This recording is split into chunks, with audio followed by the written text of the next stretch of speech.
विस्तार से चर्चा की है, लेकिन कुछ विषय ऐसे होते हैं जो हमें समझने के लिए हमारी भाषा में या हमारी स्वभाव के अनुसार उनकी चर्चा करनी होती है।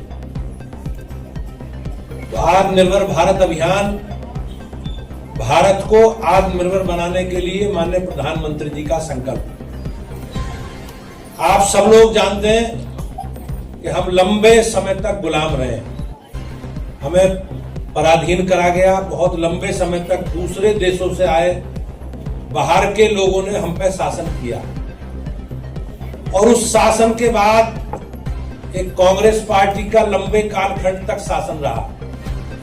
लेकिन भाइयों बहनों, सबके मूल में विदेशी विचार थे। जितनी भी पार्टी हैं, जितनी भी देश को चलाने वाली विचारधाराएं, वो विचारधाराएं पूर्णतः विदेशी। चाहे कांग्रेस पार्टी हो, चाहे समाजवादी पार्टी हो, चाहे वामपंथी हो, चाहे बहुजन समाजवादी हो, ये जितनी भी पार्टी अपने शासन व्यवस्था में प्रचलित है, उसके विचार में सब में मूल में विदेशी है। और भारतीय जनता पार्टी एक ऐसी पार्टी है जो स्वदेशी विचारधारा और हमारी परंपरा, हमारी संस्कृति, हमारी विरासत, हमारी आस्था, इसके आधार पर देश के शासन की व्यवस्था को चलाने की बात करती है।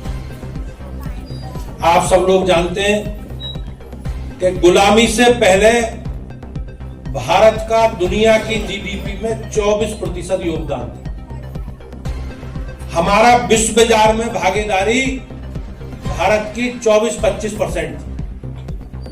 लेकिन लंबे कालखंड की गुलामी के बाद और अपने संसाधनों को बर्बाद होने के बाद, अपनी क्षमता, अपनी प्रतिभाओं को बर्बादी के बाद, हम लोगों की दुनिया की बाजार में भागीदारी, हमारी जीडीपी न्यूनतम स्तर पर पहुंच गई। और जब हम आजाद हुए तो आजादी के बाद भी देश की शासन व्यवस्था चलाने वाले लोगों ने आयात की अर्थव्यवस्था को अपनाया।